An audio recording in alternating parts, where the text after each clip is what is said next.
Isso aqui. Ai, Boa tarde a não, todas, volta. a todos Aí. e a todos. Maravilha. Estamos aqui para mais uma conversa One of the sobre structuring Agora, ideas of tá, eu the vou film da desligar, tá? competição. is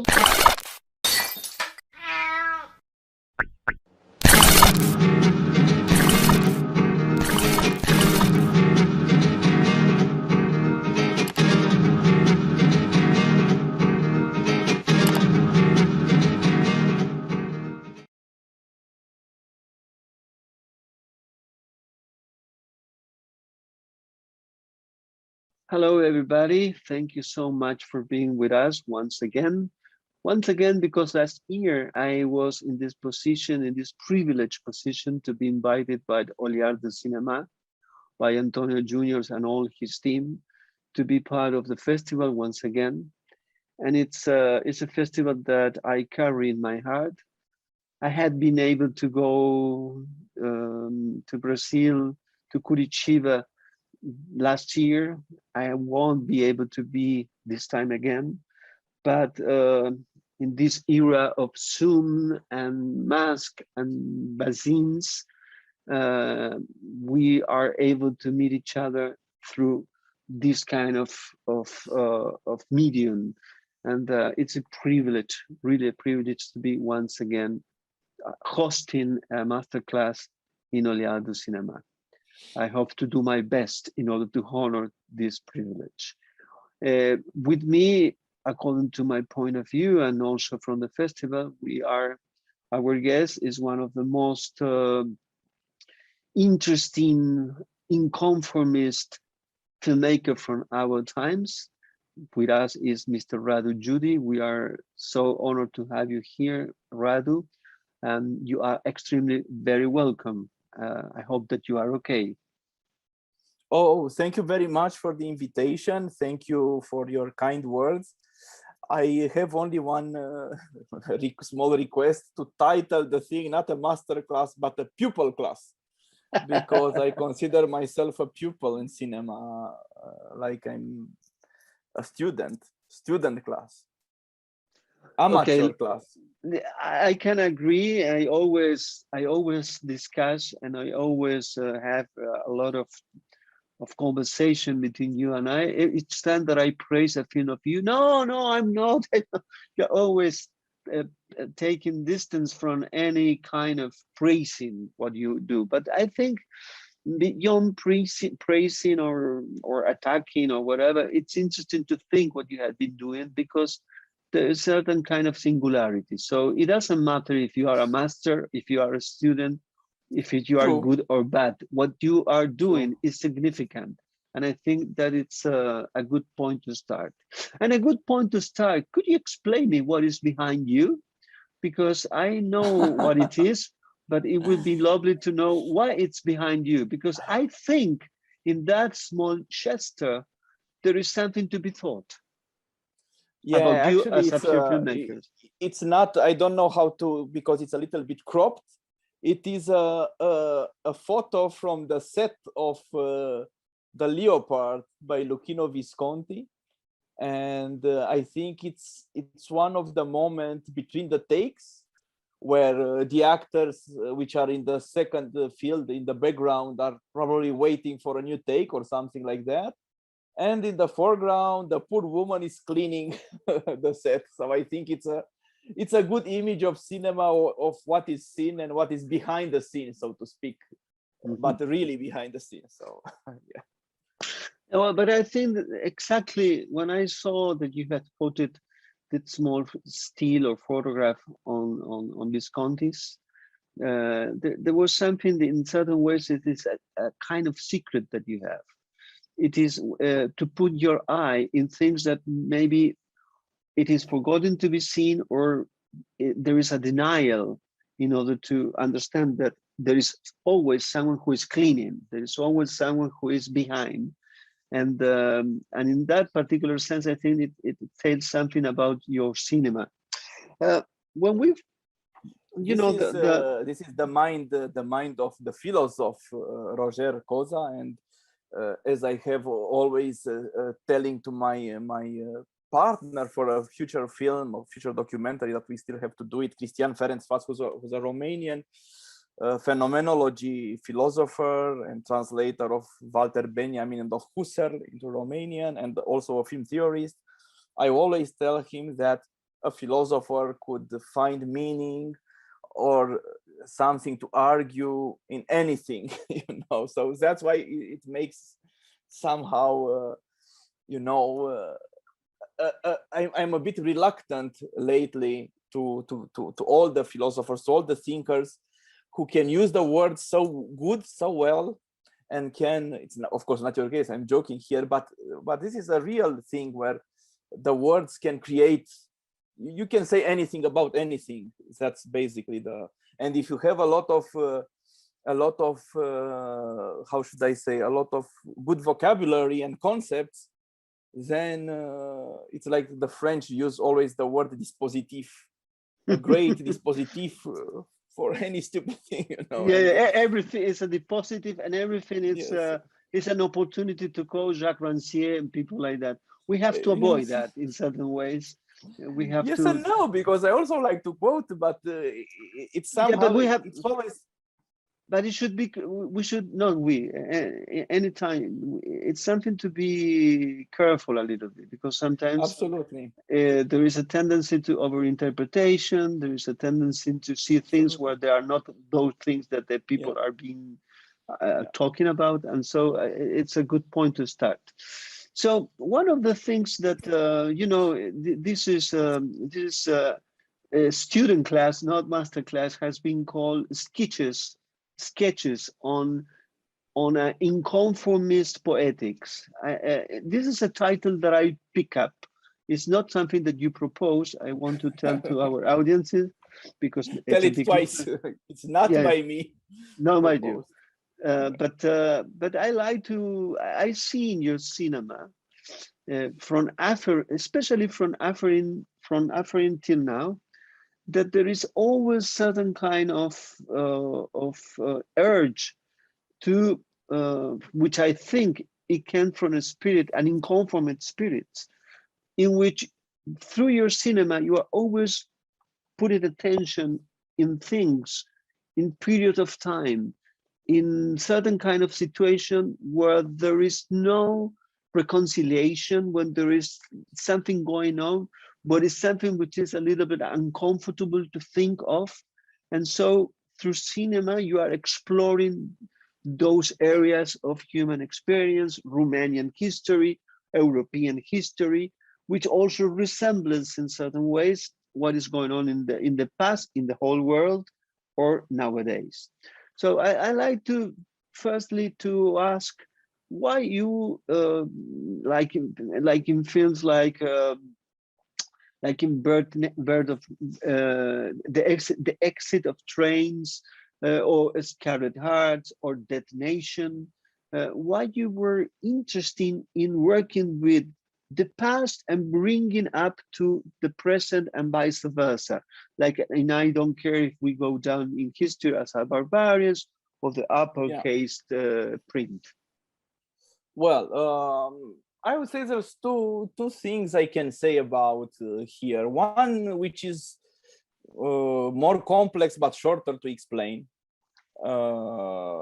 because would be an influence of my my interest in history and my interest in a certain perspective on history. Like probably the person who sums it up perfectly is Walter Benjamin. So it's a little bit of influence of this thinker who understood history always in relation to the present, with where a constellation is created by an event from nowadays which reflects one in the past, and so on and so forth. And that influence, of course, can be seen in the idea of montage later on in film, but not only in film. In literature, you have somebody like Sebald, or in other in photography, I don't know, in many other disciplines or arts. But that's, let's say, the intellectual answer, because there is another answer which is related to history, not to history, to recent history, to recent Romanian history of cinema, recent Romanian cinema, so to speak. I was trained and formed myself and educated in a first at the end of the dictatorship, of communist dictatorship, and then at the beginning of a chaotic period, or all things got together, neoliberalist economic system put together with the bigger power of the church, put together with renewal of old fascist ideas from the 30s and 40s, a period which was seen by many people after the revolution as a golden age, but something that was quite, well, not necessarily easy to understand and to justify, but easy to explain, because after 50 years of dictatorship, of course, people need to think that somewhere in the past there is a golden age. And what was the golden age of Romania? They said that should have been before communism came. And so these were the ideas mostly regarding the formation of my teenage years and young years. But in the same time, I discovered also, and I became interested as a citizen, I would say, as a person and as a citizen of Romania and of Europe. I was discovering with shock, because my family is not an intellectual family, or it's not something like that. We didn't have books at home. But little by little, I discovered the Romanian fascist past, the Romanian racist past, and that was an interest, but not as a future filmmaker. I mean, I never said when I was 20 years old, reading, let's say, a book like the one of Zigu Ornea about the fascist it's called the 30s Romanian extreme right wing, and it's about all the great intellectuals and their, I mean, Cioran and Eliade and others, about their collaboration and they being part of the Iron Guard and fascist movements and so on and so forth. Then I became part in a cinema, and I was educated in a cinema, which I could say is most of the Romanian cinema, of the contemporary Romanian cinema, which sometimes can be brilliant, sometimes can be less so. It doesn't matter. I'm not discussing here quality or value. It's not my job to do it. But most of it, maybe because it came after the dictatorship, where you were supposed or almost forced to be political, meaning making films with the line of the party. So people who wanted to be against that, so which had a political attitude against that, were non-political. When Mircea Daneliuc was making just a film shot in the streets with direct live sound, with realist dialogues, that was a very strong political statement, you know. And then the 90s came, and another type of political cinema appeared, a kind of hysterical cinema against the communist dictatorship, made by sometimes by exactly the same people who made communist films before, you know. So all of a sudden, when in the 2000s, people like Cristi Puiu or Mungiu or Radu Muntean were starting to make films which forgot the historical part. They were not about communist party, not about the communist dictatorship crimes, but were, or in case of Mungiu, there were, but with the focus on the individual and on its problems. So it was like a kind of neorealism that we didn't have in Romania, because we had socialist realism in the same time that neorealism was existing. So all of a sudden, this was something very important for many of us who were young. And most of the Romanian films, as I said, good or bad, doesn't matter, are what you can call either are films about the present time, are films about relationship between people, like psychological films, let's say, and they're interested, if you want, and I think it's also something to reach an international audience, because as a Romanian, you know, you come from a small culture. In order to reach an international audience, you feel that you have to speak about, you know, so-called universal problems, love, death, old age, sickness, this kind of thing. So all the films are, we can call them metaphysical or existential, social metaphysical, social existential, and it's perfectly fine. I don't have a problem with that, but in the same time, without being programmatic in my case, I can see that looking backwards, I felt that there's, you know, because of this, there are other topics, like, as I said, the history of Romania, the longer history, not the communist dictatorship history, but what was before and what was the resonance with today. So what we can call historical and political films. So as opposed to metaphysical and non-historical. And this is also something that I felt very important and yes, unique in a way. I mean, if there is a differentiation between me and my colleagues, is the fact that they are metaphysical and I'm historical. Mm-hmm.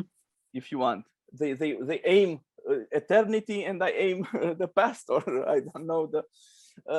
And of course, this doesn't.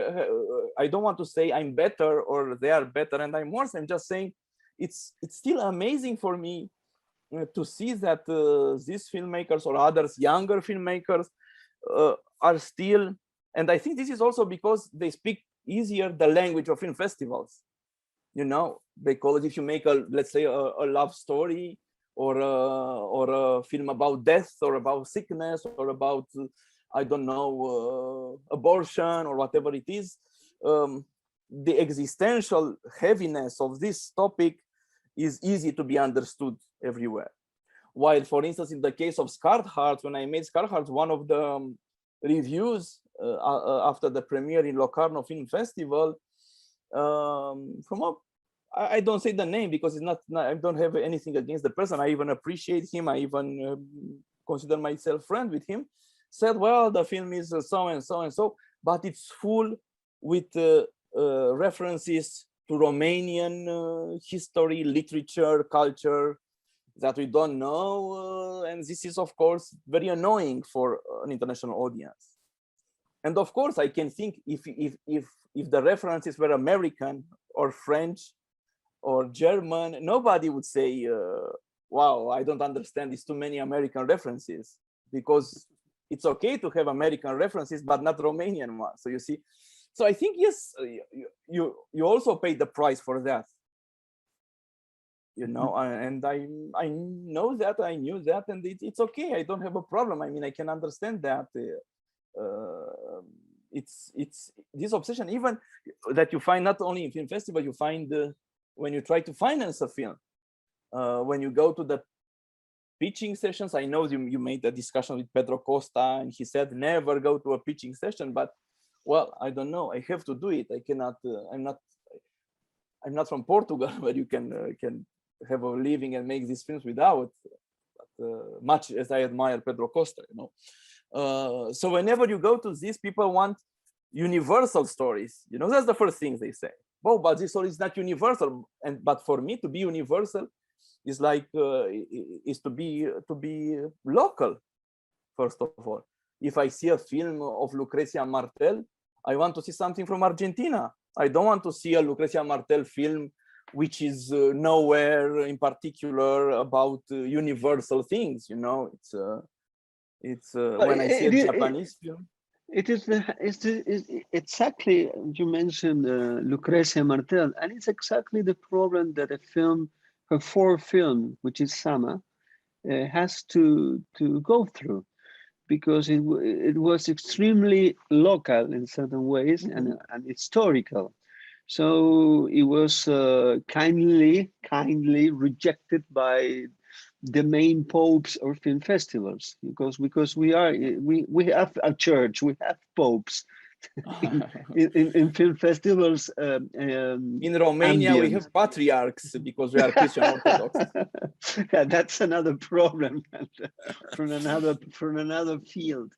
Let's talk a little bit about. Of course, I agree with what you are telling us, but there is something else. I don't think you are interested. I agree this way that you have put your colleagues and you as a symbolic map, that most of them look to be engaged on universal issues, or as you have mentioned, they are looking for eternity and you are looking for the past. But the way that you are looking from the past is not a kind of revisionism that you are interested to, like to sit at your desk reading about what happened in the 30s. Oh, let's see what happened in the 50s. I guess that you are interested in the past because you see that the past is still alive and in certain ways is shaping the present. So could you tell us a little bit this between going back and coming back, and this friction between the memories and perception of the present in your films? Well, first of all, yes, I think it can be misleading when we mention the word history, because for some people, I don't know how many, but it can be many. History means exactly what you said, the study of the past, like people read about ancient Rome or read magazines about the 100-year-old world, or things which are, let's say, more or less closed.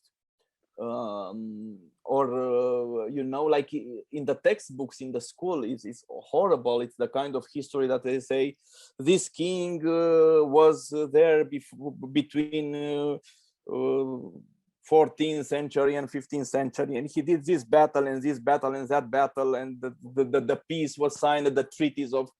This is of course something that I don't have any interest in whatsoever. I never read the history magazines. I don't watch History Channel things, although sometimes you can see some images there which are striking, but they are used in a way like, completely uninteresting. So yes, but there is, one of the biggest and most important historians or philosophers, I don't know, is the Dutch guy, for me at least, is the Dutch Johan Huizinga. It's written Huizinga, but they pronounce it Huizinga, something like that. And he has one of his essay about history.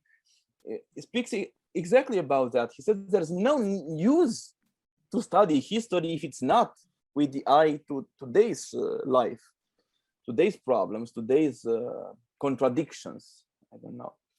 So I think he's right. So I'm interested if I'm interested in history, is because I see something unfinished from this history in the present, or if it's finished, I see something coming back again, or I see something, or I sense something that can be in another shape still existing, and you don't see the immediate shape, the primitive, the first shape. I mean, if we take Aferim, which is about obliquely, but is about the system of slavery of the Roma population in Romania. Of course, this system of slavery doesn't exist anymore. Slavery was abolished in 19th century. After the half of the 19th century, there's no slavery like it used to be. But of course, there's racism against Roma population. There's keeping the Roma population out of the most of public life is discriminated against. And if you ask where does this all come from, then you go back and you can see it comes from this time of slavery for sure. So this is why I made the film. I didn't make the film if there was no Roma population anymore, or if the problems were being solved.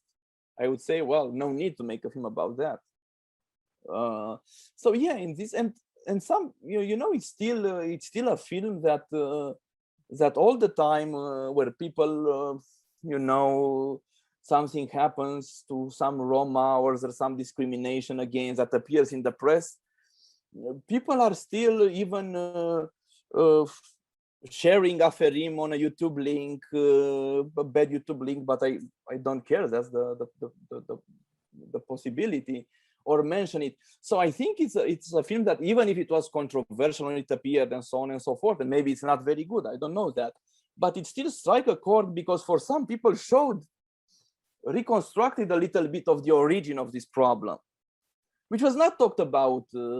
I mean, it was not a secret, the slavery of the gypsies, of the Roma population, but it didn't have a shape. It didn't have a face. With my film, it has a little bit of face, you know.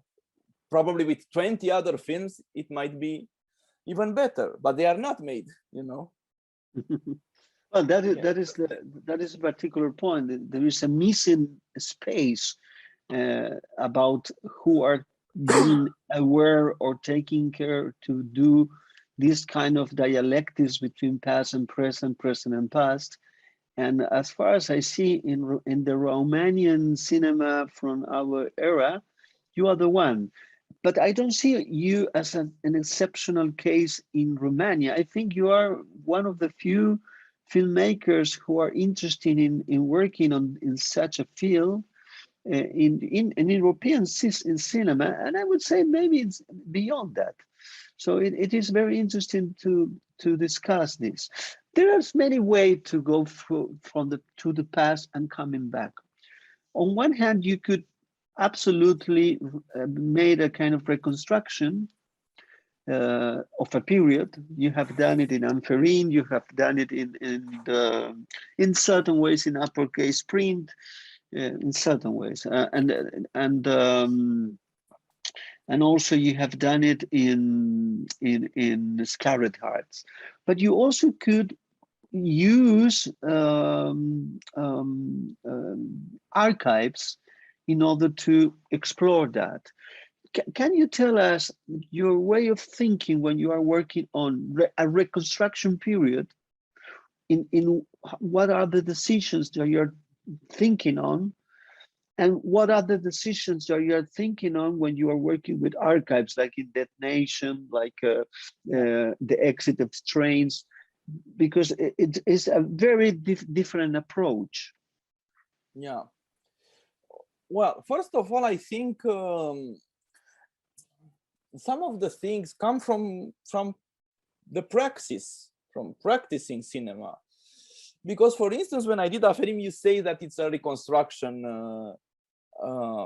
but the first problem appeared exactly for this film when we started to do, because, you know, before I made a few films, 2 feature films and some short films, which were contemporary films, like neo-realist dramas or family kind of dramas, which I don't reject. I think they were important for my development, and in themselves, maybe they are not bad films, I don't know.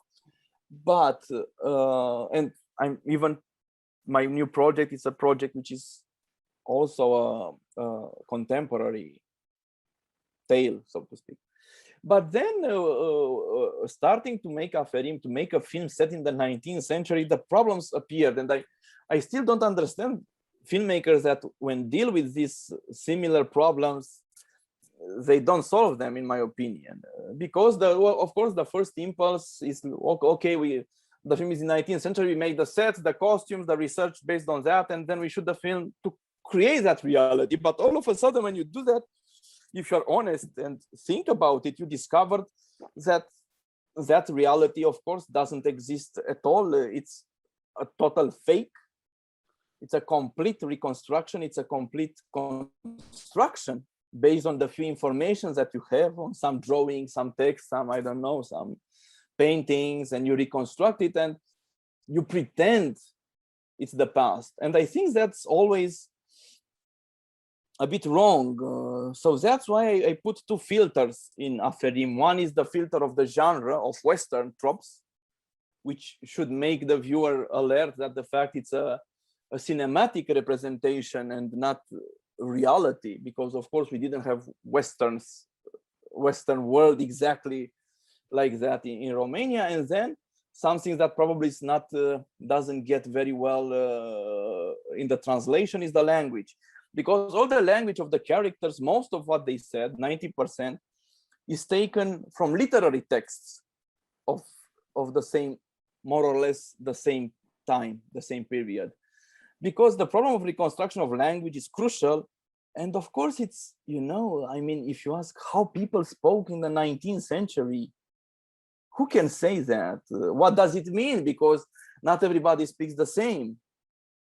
And of course, you have only written texts, but a written text is something different from a spoken text. But then I said, well, I'm going to use the written text to be obvious they're artificial text, because I don't have something else. I don't want to imagine myself how people spoke, because that would be completely a ridiculous task, you know. It's so I used only this literary. It's very literary, the text in the film, and in an old language that half of it people don't really understand. I mean, Romanian don't get it, what it means, but of course you get the feeling and you get the ideas. So from that moment on, I understood that a reconstruction is not only impossible, but it's extremely questionable. And I would sum it up remembering a great text of Jean Baudrillard that spoke against a famous mini-series in the 70s called The Holocaust with Meryl Streep, which was extremely successful. It's a melodrama about a woman searching for her husband in a concentration camp and so on in the Second World War. And it was also for a big success in Germany. It created a new investigations of the young people towards the generation of their parents and grandparents and so on and so forth. But Baudrillard said that the film is completely wrong, the TV series, I mean, because it creates, by creating these realistical sets, costumes, dialogues, characters, creating this fake reality, this cinema reality, it creates for the viewers fake memories. So people watch the film, and when you will mention the Holocaust, for them it will be the memory of the film. And of course, Baudrillard says that's wrong, because Holocaust wasn't that soap opera film, was something extremely impossible to imagine in a way, and impossible to reconstruct in such a way.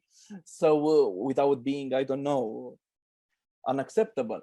So I think unconsciously I agree with that, and I always said I don't want to create fake memories, fake this fake reality. So always there is a layer of distance. There is some distance. In Scarred Hearts is the composition and the colors and the language again, and it's the text on the screen which breaks the film. In Barbarians is the massacre is not seen. It's a theatrical reconstruction in a market, in a square. In Uppercase Print, the same. You don't see the offices of Securitate or the people. You see very obvious sets and so on and so forth. So I think that's the first and the most important problem of we're dealing with the past, is how you reconstruct it and how you give the viewer the idea of reconstruction. And now to get to the second part of your question, which is how you do with archive materials. Well, on one hand, it's the same thing, because cinema, I think, and this is what I tell to the students when I teach, and I try to convince them to form a life experience and to have a culture, because I said that contrary to other arts, cinema is something to put in connection things. It's not, you don't create anything, basically. You just have a text and an actor and an image and the music and the sound and the location and the costume and a camera, and you have to put this together. That's the job of the director. It's not to create, you know. It's very rarely, but not even the most creative people. Something like Apichatpong, he's also putting into relation a text, an actor, a space, a sounds, a blowing winds, so on and so forth. So then, of course, this operation of putting things into connection worked perfectly with archive materials. But even there, I try to give this, idea, because you know we name them archive materials or documentary materials, but that's one way to put it. But always, because for instance in Upper Key Spring there are archive materials, so-called considered documentary materials from Ceaușescu's time, but actually they should be considered fiction materials because it's propaganda. It's a kind of fiction that gives the feeling of documentary. Of course, there are sometimes documentary details which I was interested in, but always I think there should be a kind of distance, a kind of coldness, to give the viewers, you know, not to take everything for granted like it is. That's why I'm a little bit not against, because I admire him very much. I think it's questionable what somebody like Sergei Loznitsa is doing in his archive material films, in found footage films, because, and I saw the last one, which is extremely impressive, but he's always adding these sounds. He creates a fake archive, not with image, but with sounds. You know, he recreates the sounds perfectly in a documentary manner to this.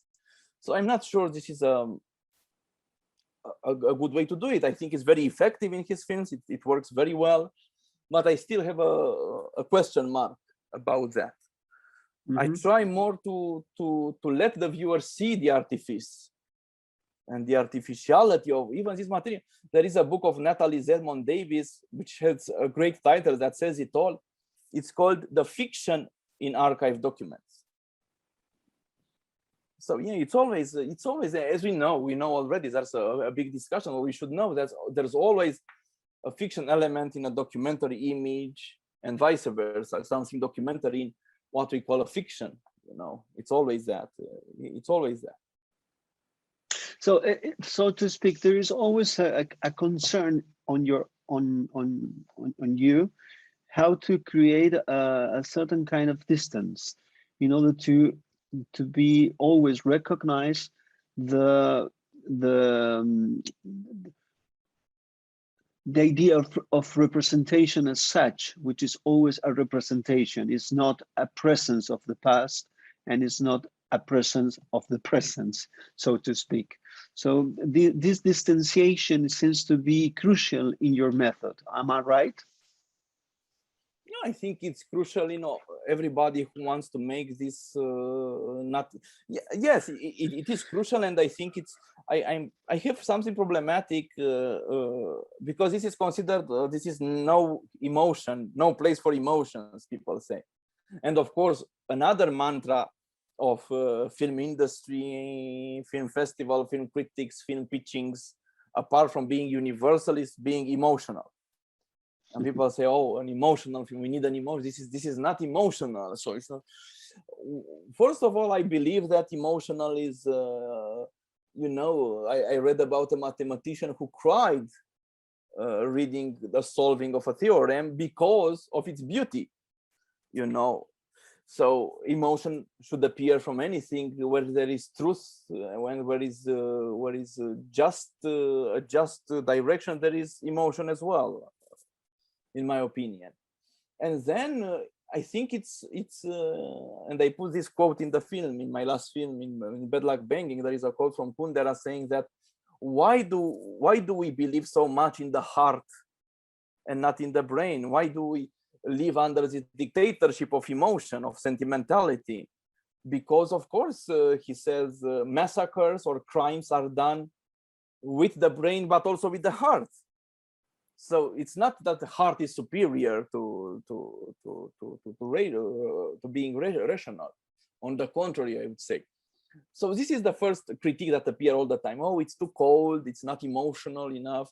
But I have a problem even with most of the films, apart from genre films, but even there, with most of the films that want to take you hostage, you know, and to keep you, you know. I saw recently, speaking of that, a film of a filmmaker, a Romanian filmmaker my age. Well, actually, he's living in the United States. He's teaching there, Bogdan Apetri. He had a film called Miracle in Orizzonti in Venice this year. And I appreciate him. I appreciate his technique.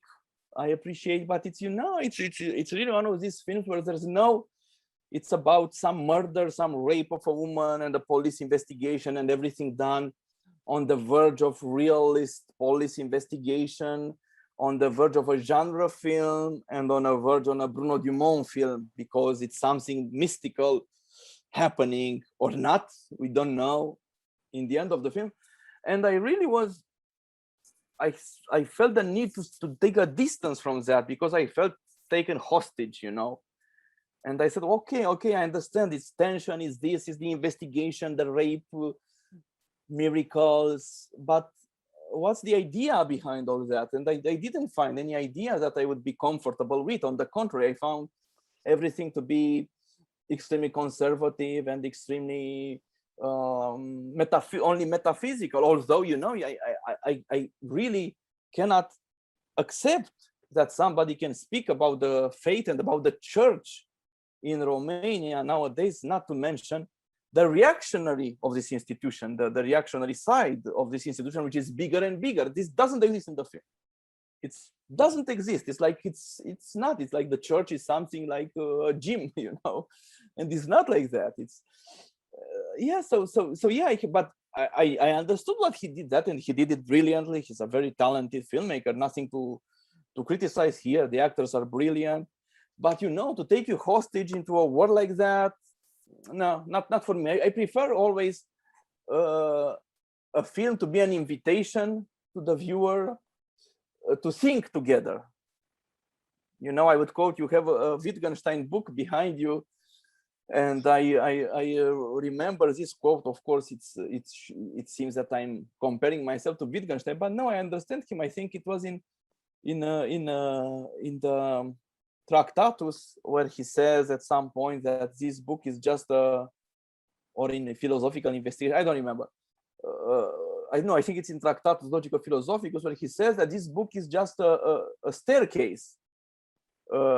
Some people can climb on this staircase, and then they can go on by themselves. Mm-hmm. And I wanted my films, even if they are not good, to be maybe one-step staircase or two-step staircase. So an invitation for the people to, and then they can go 100 steps more than I was able to do it. You know, this is why I think as a film, as a viewer and as a filmmaker, I want to think together with the film and with the filmmaker and with the viewers, and we all go together in this thinking. This is why I'm one of the people that appreciates film criticism. I don't see it a different thing. I like Godard, I say it's another part of filmmaking.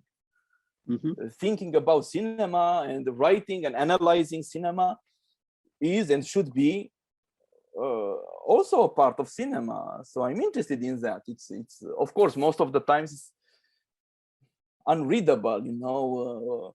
It's exactly like after a short synopsis of the film, people say the actors are very good, the photography is done in reddish tones by such and such guy, the editing is perfect, the music maybe is a little bit too much, but all in all the tests are great, and you know, all this is not film criticism, I'm sorry to say.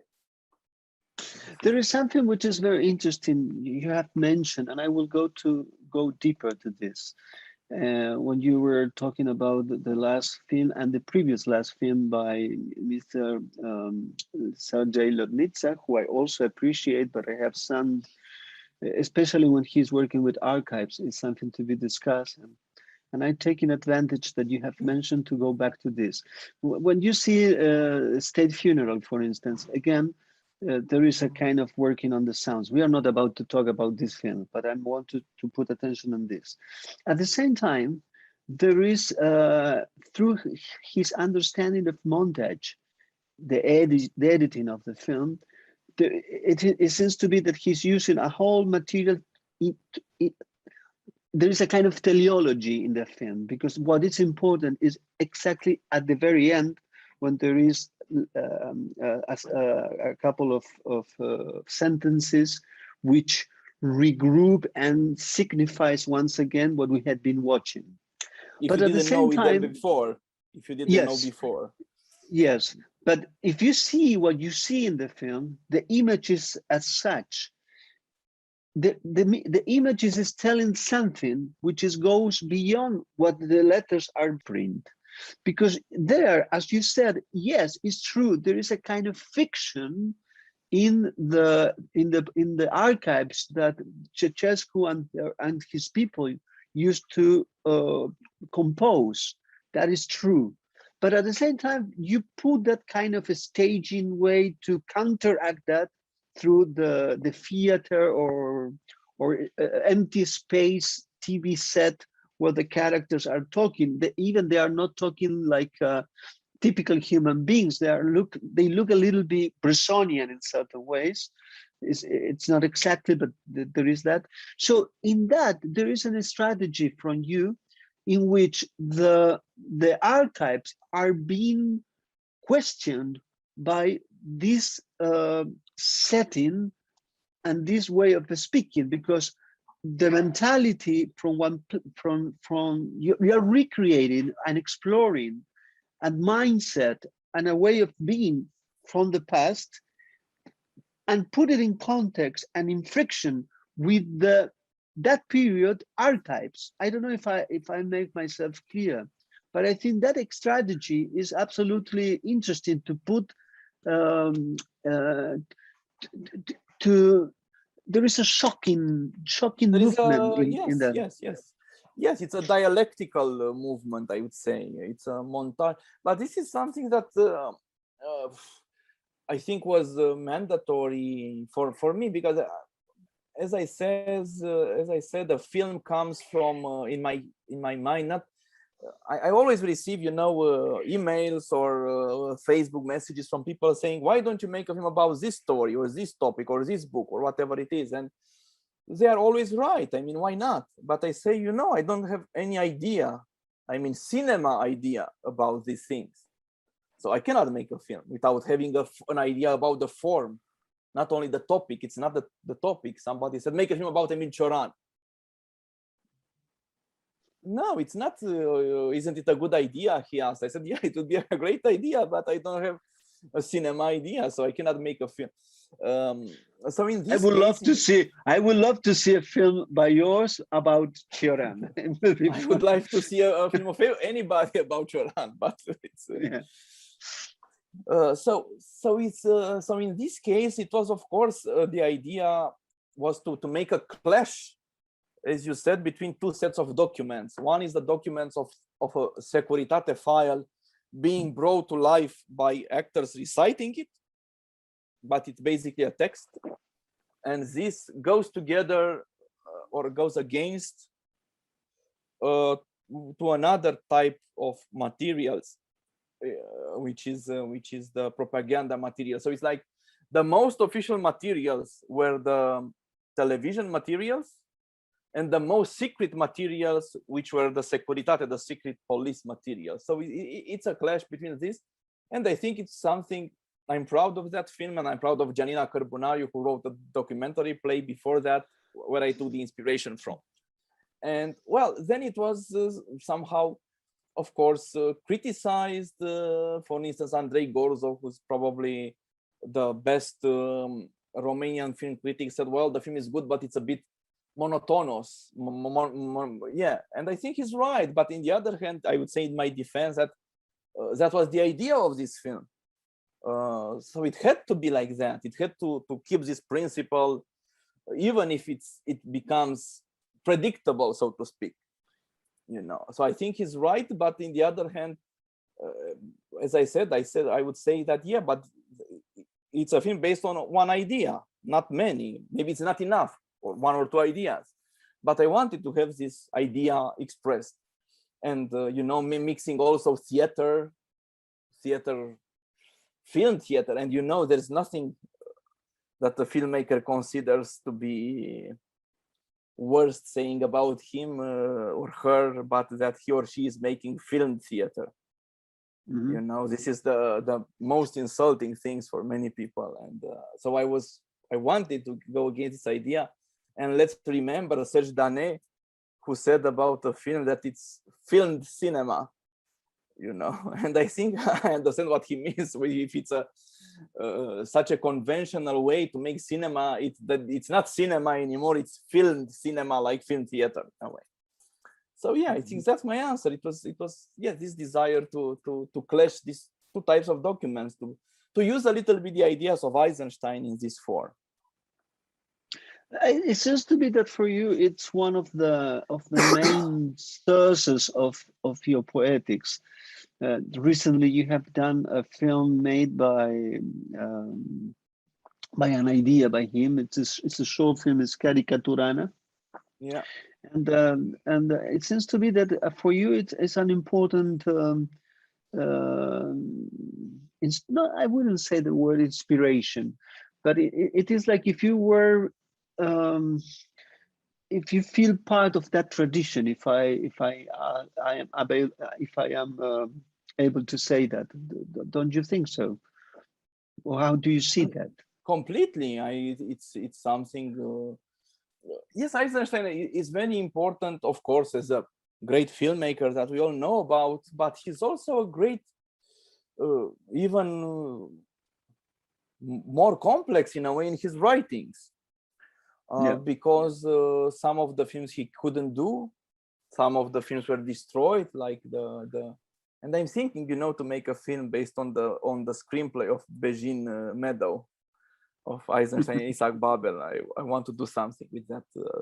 A friend of mine, Helen Gerritsen from Wiesbaden Film Festival, who knows Russian very well, found the original screenplay of Eisenstein and Isaac Babel and translated for in English. So I have the script and I'm thinking to do something with it. Don't know what yet. Maybe this is something that I would like to ask you, because I'm also surprised about each time that there is a new film by you. There is for me a kind of surprise.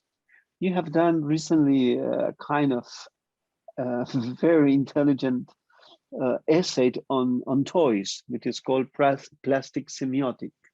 Or as I said, Caricaturana, and then somehow the uppercase print or the exit of trains. So there is always something that you connect as a whole, but at the same time there is always different paths. So I will ask if you can rework on how do you decide a film to be done. I don't know if because it's very interesting. First of all, it doesn't look like, as other filmmakers I know, that they have a kind of programmatic agenda. We go there to here to there to here and so on. But in you, there is always a kind of surprise, because from Afrin you go to Scarlet Heart, and then it came Dead Nation. So you say, oh, okay, he's working now in archives, and somehow, I don't care if we go down in history as barbarians. So it's such a kind of unpredictable steps that I'm interested to look like, to go to that. And of course, the film that we have not yet spoken, that we should, which is Bad Luck, Banging, or loony porn, which is something that I like to go deeper in a few moments. Yeah, well, it's hard. Well, first of all, I'm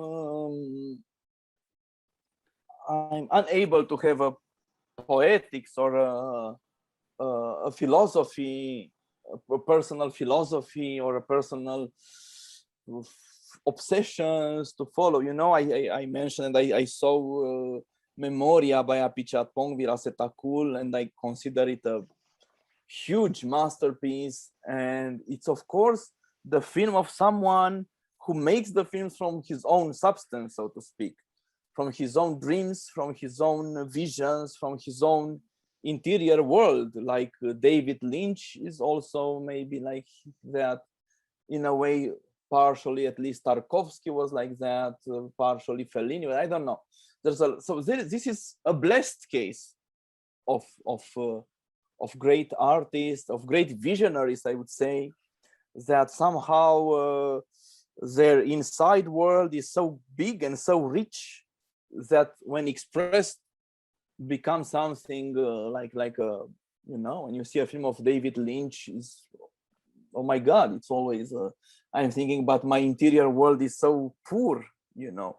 But luckily for cinema, I do hope, is the fact that camera in cinema is a tool that is made not only to, you know, express yourself, as they say, or express your visions or your dreams or your desires or whatever it is, like in Apichatpong's case, but it's also a tool that you can look around. It is a tool.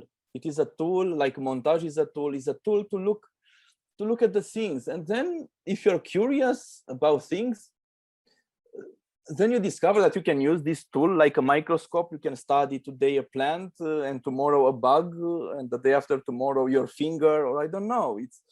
So I see cinema more like a technique than like an art, in a way, like a technique of watching the world, of watching better, of seeing better, of expressing then better what you saw.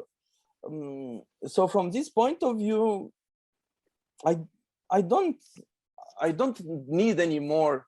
I don't feel anymore the desire to have a poetics. I have the desire to find things to look at and to be able to of course express them. And of course there's art coming and so on and so forth. But let's not forget that cinema, you know, always, and how easy it is for them to remember us all the time.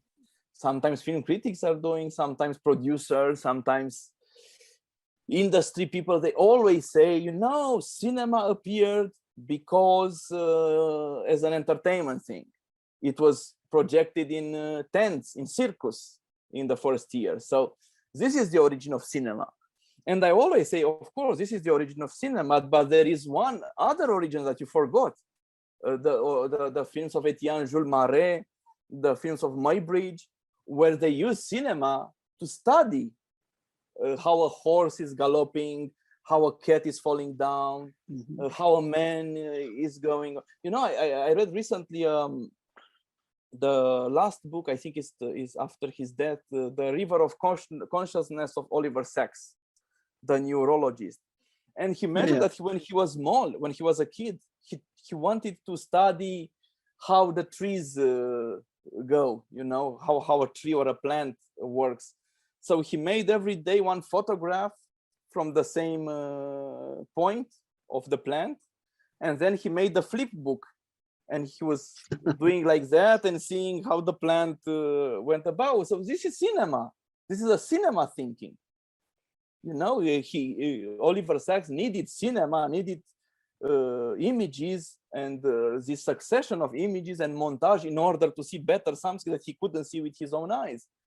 For me, that's also cinema. It's not only an entertainment, you know, it's also this. So starting from here, yes, you can find this.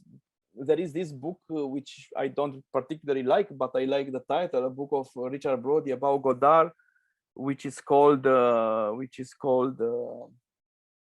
what's the title? Everything is cinema. Yeah. And yeah, well, I think everything is cinema. And when you read Eisenstein, to end with that, you can see that in the case of Eisenstein, cinema was not just making movies, you know, telling stories, making films.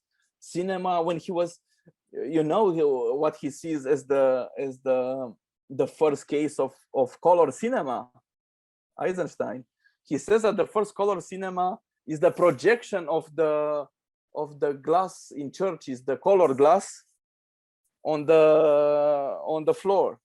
That's the first color cinema, he said. So he can see cinema there. And you know how Eisenstein kept his books. I said that recently in another interview. Sorry to repeat myself, but I was blown away. Naum Kleiman, who's a specialist in Eisenstein, mentions that he had the books in his bookshelves, not by authors, not by type of books, literature, philosophy, history, but by montage principles. So he had a book about Napoleon, and next to it, a book about how you say crazy people in neurology. Then he has said Ulysses by Joyce. Next to it, Alice in Wonderland. You know, so this is also cinema. So yeah, so I think this is I try to learn from Eisenstein to see cinema manifesting itself in around, and then you just have to capture it with the camera. That's all. Let's go a little bit towards Bad Luck Banging or Loony Porn, which is the film that you got. Sorry, I have to mention it. I know that it's a little bit embarrassing that you got the lion beer. The bear. It's a beer. The bear. Beer. Yeah, beer is not. Maybe it's better to get a beer. In Berlinale. In at the beginning of March. This is a film which is again a kind of a synthesis of what you had been doing in certain ways, and what we are talking about right now. Yes, but at the same time, it's a film which is, if you think a little bit about it, it's extremely heterodox in certain ways. For instance, the structure of the film. At the very beginning, we have beyond the preface, which is a porno scene, but then the woman who is on the porno scene, which is a teacher, and we just follow her walking around in Bucharest.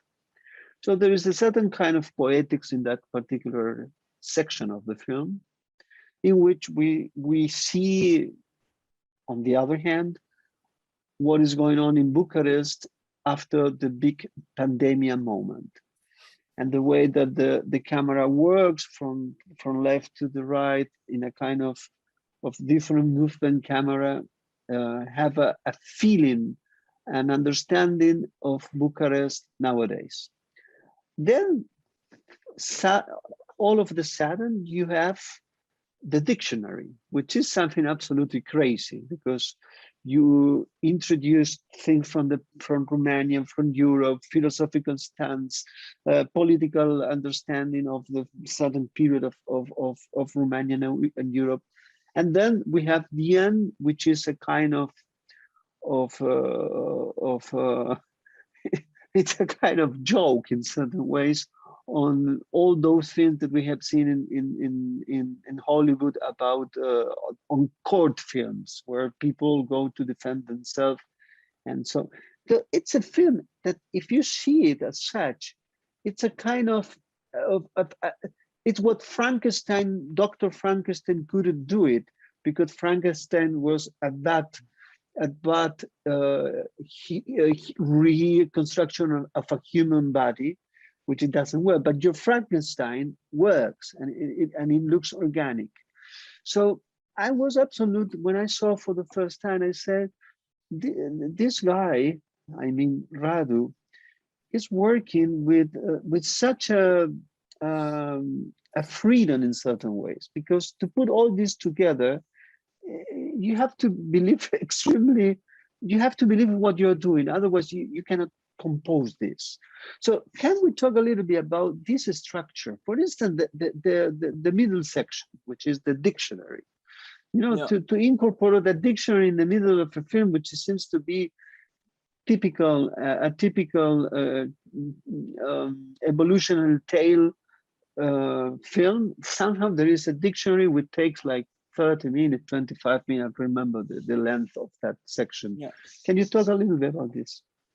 Yeah, just a minute to see what my kid is doing, because I don't hear him. Yeah, do it. Okay?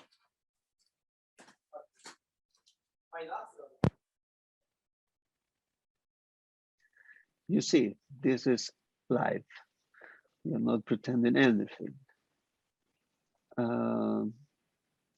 Meanwhile, he is checking his where is his lovely child, Mateo. He has two. I was explaining the audiences about who is Mateo. Yes, one I'm of your sorry. children. No, he's fantastic. He was playing next door, so I didn't hear him. So And I consider that we couldn't think about plastic semiotic if Mateo was not in your life. it's my revenge against my children, that film. Anyway, we were talking about bad luck, bad gene. Yes, I remember the question. First of all, I would make a small correction. The film got the Golden Bear, it's true, and it's a great honor, and I'm very happy that it happened. But let's not forget that it was because of the conditions of the pandemic, the jury of this year's festival was not as it usually in a regular festival or important festival. The jury is always composed, including at least 1 or 2 Hollywood actors, at least 1 or 2 producers, and only 1 or 2 filmmakers, and very rarely 1 film critic. I don't know. So in this case, Carlos Chatian has this idea, which I think it's great, to put together 6 filmmakers which previously won a Golden Bear, including people like Nadav Lapid or Jasmila Zbanic, whom I admire very much, or our Romanian Adina Pintinie, who I also appreciate a lot, and so on and so forth, actually all the others. And I think that if the film won an important prize, it's because it was a jury of filmmakers. I'm sure that if it was a jury with stars, with Hollywood stars and something, it wouldn't have happened. And I don't despise, so don't get me wrong, I don't despise Hollywood, I don't despise Hollywood stars. I just happen to understand during the years that these people usually have a taste for more straightforward and more commercial cinema. It's something normal, it comes from their background, it's okay. So that's the thing with the award, first of all. Then it's true that the film, I'm happy that you mentioned the word free, you know, it's this, this great story of the last film of Chaplin that people considered bad. And Rossellini saw the film and he said, well, maybe it's a bad film, but it's the film of a free man. And I think that's the most beautiful thing somebody can say about a film or a filmmaker. And for me, it's a little bit complicated now, because I look at this film, which is so exploded in a way because of the structure, and it's very hard for me to make a film which is not like that now. It should have been my last film, you know. It should have, yes, because as you say, it brings together all the themes, it brings together all the strategies I'm capable about, and they are thrown away, well, more or less freely there. And all of a sudden, now well, for this new film, I found it's a more modest project. I like it very much. It's more straightforward film. But of course, without, I mean, toutes les proportions gardées, I always asked myself that why Joyce, after he wrote Ulysses, didn't he write another Dubliners? You know, because he could have done it. But now I understand that it was impossible for him to do. After your mind breaks in pieces, it's very hard to put it back together. And the comparison stops here, of course. So yeah, and actually, it's funny what happened with the film, because when you mentioned freedom, you know, this freedom came from the fact that it was a film that I knew back then, or this is what I was sure about, because I was with the project in Berlinale, like a production market, as you know, last year. I mean, 1 year and a half. I remember. And basically all the meetings were with people saying, no, I don't want this film if they were sales agents or distributors. I don't want to co-produce it. I don't think it has any meaning. I don't think it will have any life. I think it's, you know, it was very, a project that only a few producers supported in the end. And I want to name them because apart from Ada Solomon, my Romanian producer was Ankica Juric-Tilic from Croatia, Irji Konechny from Czech Republic, Dan Wexler from Switzerland, who's also the producer of Memoria, and Paul Tildges from Luxembourg. They were the people who agreed to take part in the project and found some money for it. And only one sales agent, which is a Greek company, Heretic, it's called Heretic, which is not usually, I mean, before that, they had sometimes other kinds of films, although they have Gürkan Keltek's film, which is a filmmaker I admire. But it wasn't when people say, well, you know, why did you choose this company? I said, well, they were the only one to show interest in the project, and I'm grateful to them for that. So even that after the award, of course, many other companies would have wanted to distribute the Golden Bear, but I said out of the question, these were the only people who take the risk in the project. So yeah, so in a way, it was very liberating to see it as a film that nobody wants. And I made it in that way, in a way, you know, we did, as Godard said when he was young, you have to put everything you like into a film. And sometimes he might be right with that, you know, I said, yeah, because anyway, I wanted the film to be around the story, not about a specific story, but to be about things. So we did everything. And this is why we were extremely flexible. Usually filmmakers are not flexible, and they are very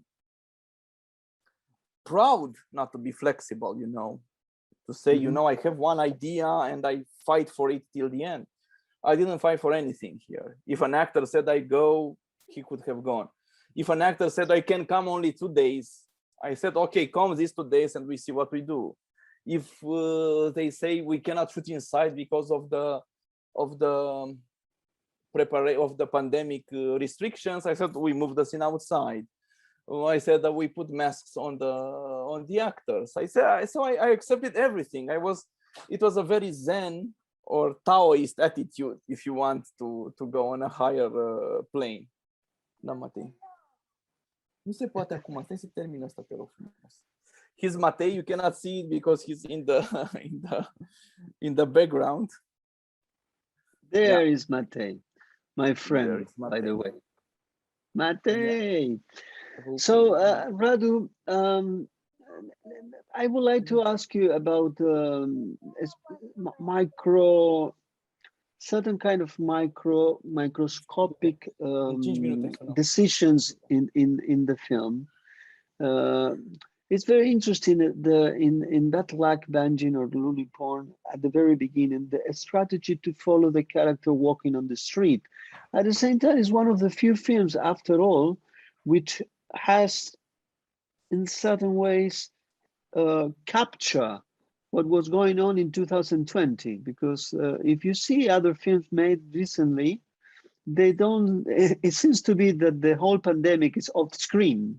Like if there were not pandemic, but your film will keep in time, I think, as a kind of documentary of what was going on. Because in other films, it seems to be that they want to show that. So that is a remarkable point from my side. But I was interested on how you see the immediacy of the daily life in a Bucharest streets. Could you talk a little bit about this movement, this kind of following the main actress walking on, and how the reality of the streets comes into the scene? So there is a kind of documentary in certain ways and the fiction side going together. Yeah, I saw recently in Venice the film of Chiro Russo, El Gran Movimiento, and it starts with 10 minutes from La Paz, I think it is. Yeah. And I felt very close to what he did there, and I said, oh my God, but if we say Bucharest is horrible, what about La Paz? It's always a question of perspective, you know. Well, first of all, there's two things apart from what you said. It's the fact that I believe, and this is of course an idea that can be related back to Walter Benjamin and to montage theories and to modernism, actually, that in a city, in the exterior signs,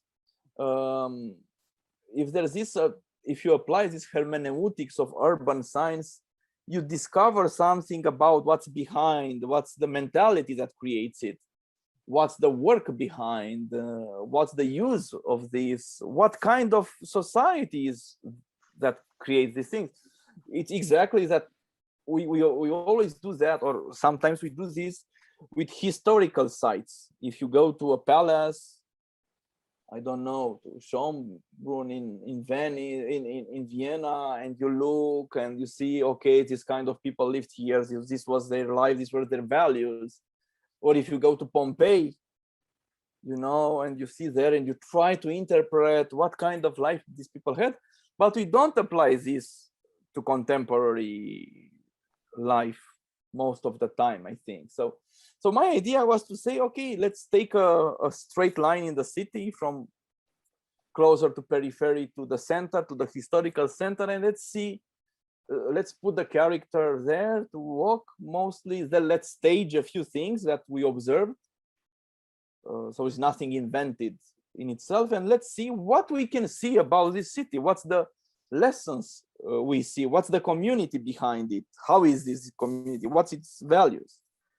So that was basically the idea. And I remember the DOP, Marius Panduru, who was very much against at the beginning, because he said, you know, we live in a shitty city completely without a personality. It's not Istanbul, it's not New Delhi, it's not New York, it's not Los Angeles, it's not La Paz, you know, it's a very, one of the anonymous capitals of Eastern Europe. But I said, well, you know, this is where we live, this is where the film takes place, so it must be something here for us. If it's a lot, if it's too much, if it's too little, I don't know. I just shot what it was there. So of course, when you see a film of Quiro Russo in La Paz, you can see these things even more violently if you take a look at them, and Quiro Russo looked at them, you know. So yes, this was the thing. That was the idea, and yeah, I think I don't know if I can add something more about that. No, that's it. We had been speaking for almost 1 hour already, a little bit more maybe, and maybe it's the time to stop. Sometimes it's very difficult to know when a shot should be stop. It's also difficult to know when a talk should be end, and I think that maybe this is the moment to do it in certain ways. Radu, I want to thank you so much on behalf of the people from this small but lovely and intense and festival, which is Olhar do Cinema. No, thank you for the invitation, and I thank the festival because I admire them from afar for quite a few years. It's not such a old festival, as I know, but always the programming was you know, when I always drink my tea, there is this is from the festival, Olhar do Cinema. I always have both, in fact. And yes, it's a lovely festival, and it's a lovely festival. It's small, but it's big in certain ways. And for me, from Brazil, is one of the few festivals which makes a difference, which is not following the agenda that every festival nowadays are following. So that is the reason that maybe you are here. Maybe that is the reason that I am here. And so on behalf of the festival, I want to thank you. Myself, I want to thank you for your time, and I hope to see you soon somewhere if destiny help us to bring each other near one to the other and to be talking once again on cinema. Thank you, Radu. Thank you. Thank you, Roger. Thank you to all the audience, and obrigado to all. Bye-bye.